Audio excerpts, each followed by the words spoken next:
मुल्क भर में कोरोना केसेस की तादाद 12,000 के करीब पहुंच गई है। 250 से ज्यादा अफराद जिंदगी हार चुके हैं। 24 घंटों में मजीद 785 केसेस सामने आ गए, जिसके बाद मुल्क भर में कोरोना केसेस की तादाद 11,940 तक पहुंच गई है। 16 नई अमवात के बाद कोरोना वायरस से जान बहक अफराद की तादाद 253 हो गई है। सूबा पंजाब में 5,046 केसेस रिपोर्ट, सिंध में 3,945, खैबर पख्तूनख्वा में 1,708, बलोचिस्तान में कोरोना से मुतासर अफराद की तादाद 656 है। गिलगित बल्तिस्तान में 307, इस्लामाबाद में 223 और आज़ाद कश्मीर में कोरोना के मरीजों की तादाद 55 है। मुल्क भर में 2,755 अफराद सेहतयाब भी हुए हैं।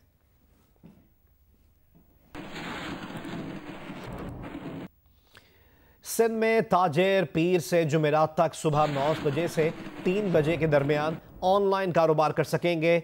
आज यकम रमज़ान से ग्रोसरी की दुकानें सुबह 8 से शाम 5 बजे तक खुली रहेंगी। महकमा दाखिला सिंध के मुताबिक डेयरी शॉप्स सुबह 8 से रात 8 तक खुली रहेंगी। समोसा, पकौड़ा, फ्रूट चाट की होम डिलीवरी की इजाज़त है। रेस्टोरेंट और होटल्स शाम 5 बजे से 10 बजे तक पका हुआ खाना डिलीवर कर सकेंगे।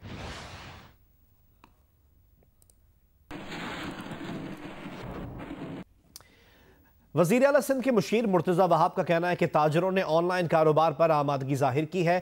ताजरों के मसाइल का एहसास है, 15 दिन तक उस पर अमल दरामद करते हैं। कोरोना पर काबू पा लिया तो 24 घंटे भी कारोबार करें तो एतराज़ नहीं होगा।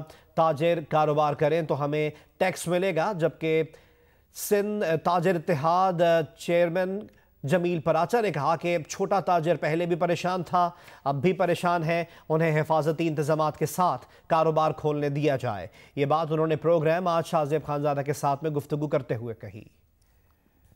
जो ताजिर बिरादरी के इशूज़ हैं वो बिल्कुल जेन्युइन है और मैं समझता हूँ मुआशरे के अंदर इकॉनमी का एक प्रॉब्लम है जिसका हमें बखूबी अंदाज़ा है और बहैसियत हुकूमत हम बार बार कोशिश करें कि जहाँ जहाँ इनको रियायत दे सकते हैं, इनको फैसिलिटेट कर सकते हैं, हम फैसिलिटेट करने की कोशिश कर रहे हैं। हमने इनको पहले दिन कहा था ये कि देखिए हम ऑनलाइन काम करने की आपको इजाज़त दे सकते हैं, चाहे वो होलसेलर हो चाहे वो रिटेलर हो। जब इन्होंने उस बात पर आमादगी का इजहार किया उसके बाद हमने वज़ीर आला साहब के सामने इस मामले को रखा और उनको बताया कि हमारे ताजिर भाई इस बात से इत्तफाक करते हैं। हम अगले 14-15 रोज इफेक्टिवली अगर इस मामले को आगे लेकर चलते हैं और अगर हम इस मुज़ी वबा को काबू पा लेते हैं तो यकीन जानिए 24 घंटे कारोबार करें, हमें कोई एतराज़ नहीं है। ये कारोबार करेंगे तो हमें टैक्स मिलेगा। मेरा छोटा ताजिर वहीं परेशान है, जिस तरह से वो पहले परेशान था। यकीन करें हज़ारों की तादाद में फ़ोन कॉल्स आती हैं जो लोग ये कह रहे हैं कि हमारा कारोबार कैसे खुलेगा, हम अपने बच्चों की रोटी रोज़ी कहाँ से लाएंगे। हमारा मकसद कतई ये नहीं है कि हम हुकूमती फ़ैसले को बरतरफ कर दें। हमारा मकसद ये है कुछ उनको हफ्ते में 2 दिन 3 दिन रिटेलर्स को रियायत दे दें कि वो अपने कारोबार खोल के कम से कम वो अपनी रोज़ी रोटी चला सकें। सूबा पंजाब में लॉकडाउन में 9 मई तक तौसी कर दी गई है। सहरी के औकात में दूध दही की दुकानें, किराना स्टोर, तनूर और बेकरीज रात 2 बजे से सुबह 4 बजे तक खोलने की इजाज़त होगी। ग्रोसरी, किराना और डिपार्टमेंटल स्टोर सुबह 9 बजे से शाम 5 बजे तक खुले रहेंगे। पब्लिक ट्रांसपोर्ट, बाजार और रेस्टोरेंट्स बंद रहेंगे। रेस्टोरेंट से घर खाना मंगवाने की सहूलत हासिल होगी।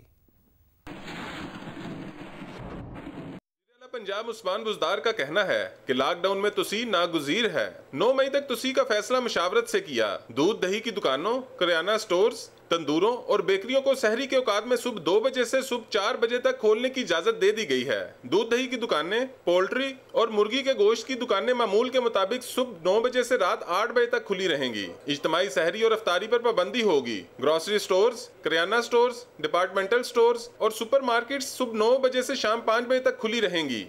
ऑप्टिशियंस, बेकरियां, ज़रायत, बीज, खाद की दुकानें और ऑटो वर्कशॉप भी सुबह 9 बजे से शाम 5 बजे तक खुली रहेंगी। वज़ीर आला के मुताबिक ज़राई मशीनरी की वर्कशॉप, स्पेयर पार्ट्स की दुकानें और वेंडर्स को भी मुकर्रर औकात में काम की इजाज़त होगी। पब्लिक ट्रांसपोर्ट बंद रहेगी। मार्केटें, शॉपिंग मॉल्स, रेस्टोरेंट्स और निजी और सरकारी दफातर भी बंद रहेंगे, जबकि मेडिकल स्टोर्स और फार्मेसीज खुली रहेंगी। मसाजिद के लिए जारी 20 नकाती एलामिया पर अमल दरामद यकीनी बनाया जाएगा। हुकूमत बलूचिस्तान ने सूबे में लॉकडाउन के दौरान 2 माह के लिए दुकानों के किरायों के वसूली मौखर करने के अहकाम जारी कर दिए। बलूचिस्तान हुकूमत ने 5 मई तक लॉकडाउन बढ़ाने का ऐलान किया है। महकमा दाखिला बलूचिस्तान के एलामिया के मुताबिक मालिक किराए की अदम अदायगी पर दुकान ज़बरदस्ती और गैर कानूनी तौर पर खाली नहीं करवा सकता। ये अहकाम 24 मार्च से 24 मई तक 2 माह के लिए होंगे। किराया मांगने या दुकान खाली कराने वाले जायदाद मालिक के खिलाफ कार्रवाई की जाएगी।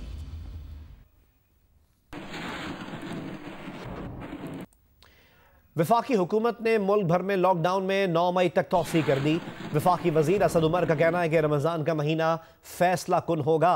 अगर इस दौरान बेएहतियाती की गई तो हो सकता है कि ईद पर हमें मजीद बंदिश लगानी पड़ जाए। सूबाई हुकूमतें अपनी सूरत हाल के मुताबिक फैसले करेंगी। वज़ीर आज़म इमरान खान का कहना है कि लॉकडाउन के साथ कारोबार बंद नहीं करना चाहिए था। लॉकडाउन से मुल्क में बेरोज़गारी बढ़ी है। सोशल मीडिया पर सरगर्म अफराद से गुफ्तगू में उन्होंने कहा कि वो कुछ नहीं कह सकते कि कोरोना कब तक रहेगा। हम सबको कौम बनकर इस इम्तिहान से नबर्दाज़मा होना पड़ेगा। वज़ीर आज़म ने इस मौके पर ट्रेस एंड ट्रैक सिस्टम मुतारिफ कराने का ऐलान भी किया। कोरोना वायरस को फैलने से रोकने के लिए मुल्क में जारी लॉकडाउन ने रमज़ानुल मुबारक में होने वाली पहली सहरी की रौनकें मांद कर दी। कराची और हैदराबाद समेत सिंध भर में मुकम्मल लॉकडाउन रहा। पहली सहरी में सब दुकानें बंद रहीं। नाइट क्रिकेट मैचेस भी नहीं हुए। वफाकी दारुल इस्लामाबाद में पहली सहरी पर लॉकडाउन के बायस ज़्यादातर होटल बंद रहे। चंद खुले होटल से सिर्फ पार्सल की इजाज़त थी। लाहौर में भी शहर के तमाम होटल बंद रहे, ताहम तंदूर खोलने की इजाज़त थी। वहाँ भी सिर्फ पार्सल का इंतज़ाम था। इसके अलावा शहर में दूध दही की दुकानें भी खुली रहीं। कराची में सिंध हुकूमत की जानिब से सख्त लॉकडाउन की वजह से तमाम होटल्स बंद थे।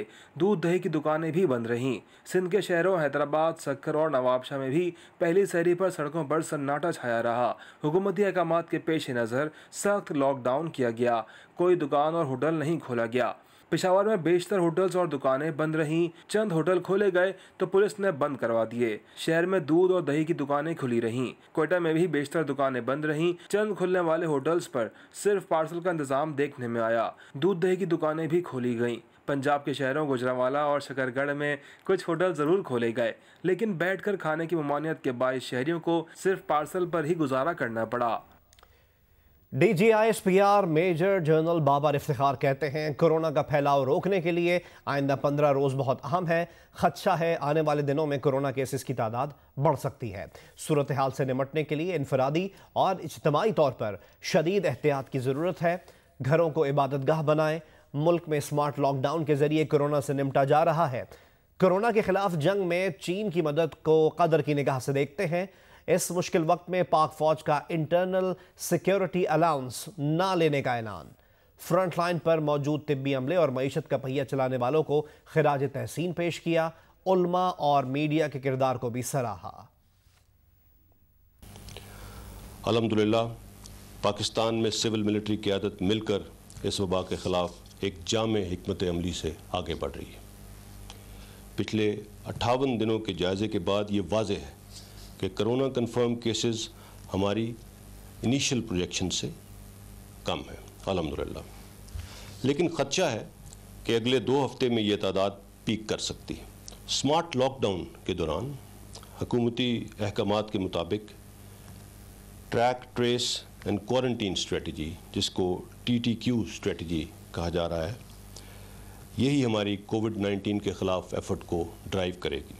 अवाम से गुजारिश है कि ख़ुद को महदूद रख कर इस वबा से महफूज रहें, क्योंकि ज़िंदगी बहुत कीमती है। अगले 15 दिन नहायत अहम है। इसमें कोशिश करें कि इनफरादी और इज्तिमाई तौर पर भरपूर एहतियात बरती जा सके। अपने घरों को इबादतगाहें बनाएं। मैं ख़ास तौर पर पाकिस्तान के मीडिया को सलाम पेश करता हूँ, जिन्होंने मुश्किल हालात के बावजूद कोरोना वायरस की आगाही मुहिम में शानदार किरदार अदा किया।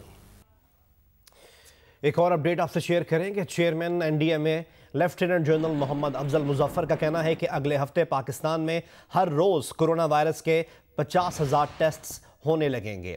सीनियर सहाफ़ी हामिद मीर से बात करते हुए chairman NDMA lieutenant general Mohammad Afzal Muzaffar ने बताया कि national command and operation centre में होने वाले इजलास में फैसला किया है कि मुल्क के तमाम मुताल्लिका इदारों को कोरोना टेस्टिंग किट्स फराहम की जाएंगी ताकि टेस्ट करने की सलाहियत में इजाफा किया जा सके। पहले सिर्फ उन लोगों के टेस्ट किए जाते थे जिनमें कुछ अलामात जाहिर होती थी, लेकिन अब मुख्तलिफ इलाकों में कोरोना के रैंडम टेस्ट शुरू किए जाएंगे। चेयरमैन एनडीएमए का कहना है कि इस वक्त 8 लाख किट्स दस्तयाब हैं। मजीद किट्स खरीदने की कोशिशें जारी हैं ताकि कोरोना टेस्ट की तादाद को मुल्क भर में मजीद मौसर किया जा सके।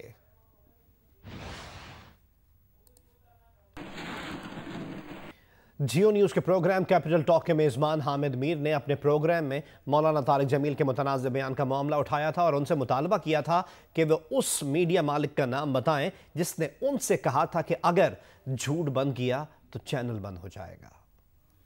मौलाना तारिक जमील साहब ने कहा कि जितना झूठ मीडिया पे बोला जाता है तो उसकी वजह से भी बड़े मसाइल पैदा हुए हैं। यकीनन हुए होंगे। उन्होंने एक टीवी चैनल के मालिक का जिक्र किया, नाम नहीं लिया, उनको उसका नाम बताना चाहिए था।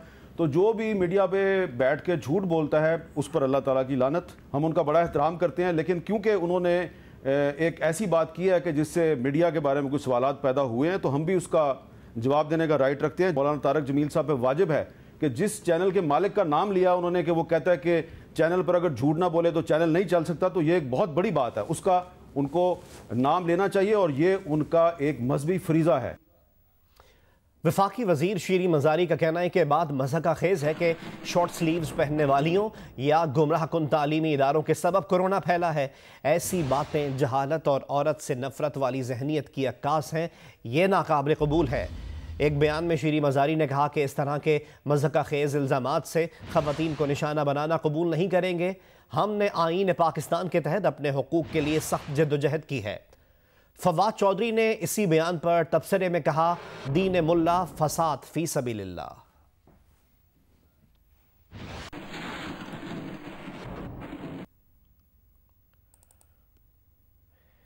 शीरी मजारी और फवाद चौधरी ने अपने बयान में किसी का नाम नहीं लिया कि वो किसकी बात पर रद्द-ए-अमल दे रहे हैं। ताहम तबसरा निगारों का कहना है कि वो जुमेरात को एहसास टेलीथॉन के दौरान मौलाना तारिक जमील की गुफ्तगू के रद्द-ए-अमल में ये बात कर रहे थे। मौलाना तारिक जमील ने झूठ, बेहयाई के बारे में क्या बात की थी, आइए आपको सुनवाते हैं। मेरे देश की बेटियों को कौन नचा रहा है, उनके कपड़े लिबास मुख्तसर कौन करवा रहा है, ये किसके गर्दन में मैं ये गुनाह डालूं? मुसलमान की बेटी बेहयाई की तरफ चल पड़े और नौजवान बेहयाई की तरफ चल पड़े। हमारे कॉलेज हैं, हमारी यूनिवर्सिटीज़ हैं, हमारे ख़ास तौर पर जो ये प्राइवेट स्कूल्स हैं, ये उम्मत को, नौजवानों को अल्लाह रसूल से काट रहे हैं। जब तक इस बेहयाई को नहीं हम रोकते, मेरी कौम बददियानती छोड़ दे, मेरी कौम बेहयाई छोड़ दे। किसी भी कौम के लिए झूठ, बददियानती, बेहयाई और रिस्क हराम ये उनको तबाह बर्बाद कर देता है। मीर शकीलुर रहमान की गिरफ्तारी और आज़ादी सहाफ़त पर हमले के खिलाफ एहतजाज का सिलसिला मुल्क भर में जारी है।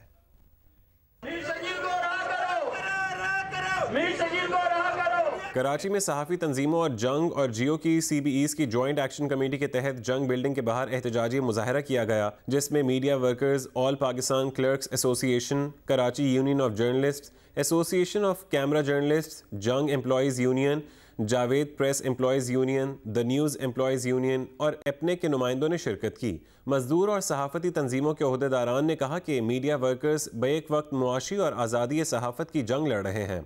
सियासी जमातों और सहाफ़ती तंजीमों ने सुप्रीम कोर्ट से मामले का सुओ मोटो नोटिस लेने का मुतालबा किया है।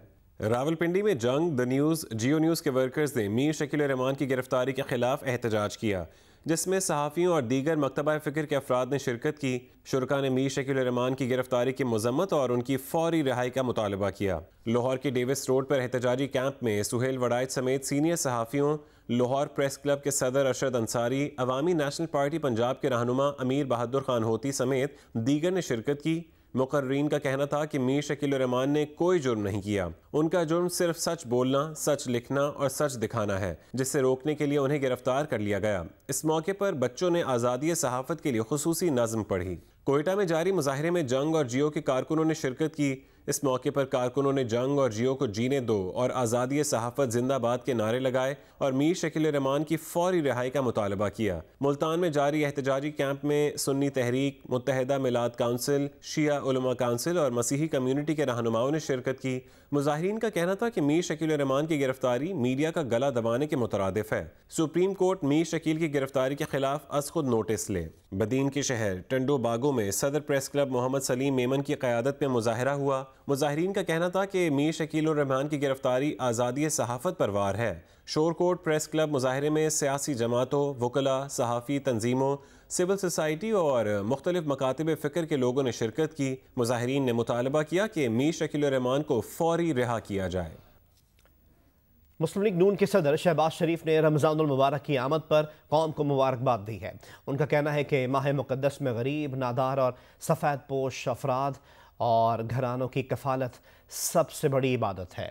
माह सय्याम में अल्लाह ताला की रहमतों और बरकतों को समेटते हुए एहतियाती तदबीर पर सख्ती से अमल करें, घरों में रहकर ज़्यादा से ज़्यादा इबादत करें, मसाइल और कोरोना से निजात के लिए दुआएं करें।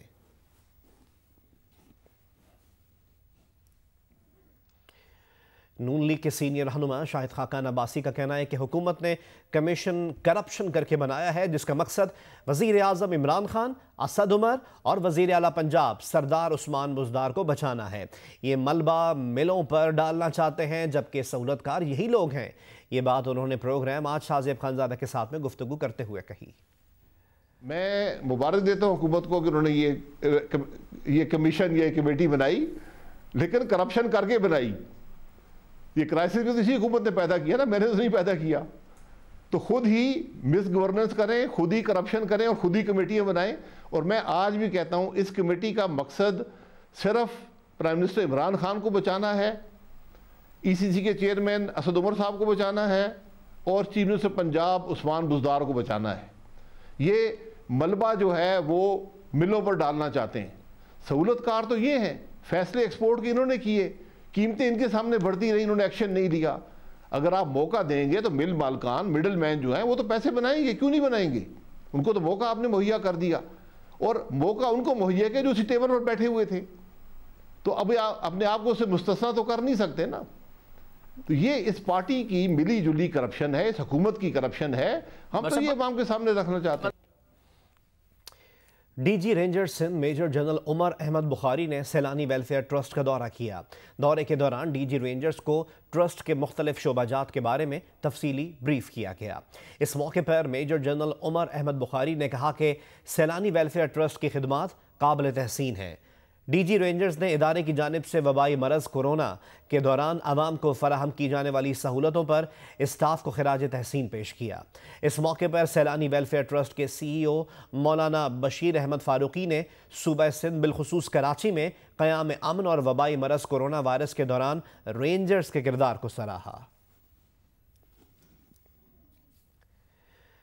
लॉकडाउन में नरमी के बाद फैसलाबाद की टेक्सटाइल एक्सपोर्ट इंडस्ट्री में जुज़वी काम शुरू हो गया है।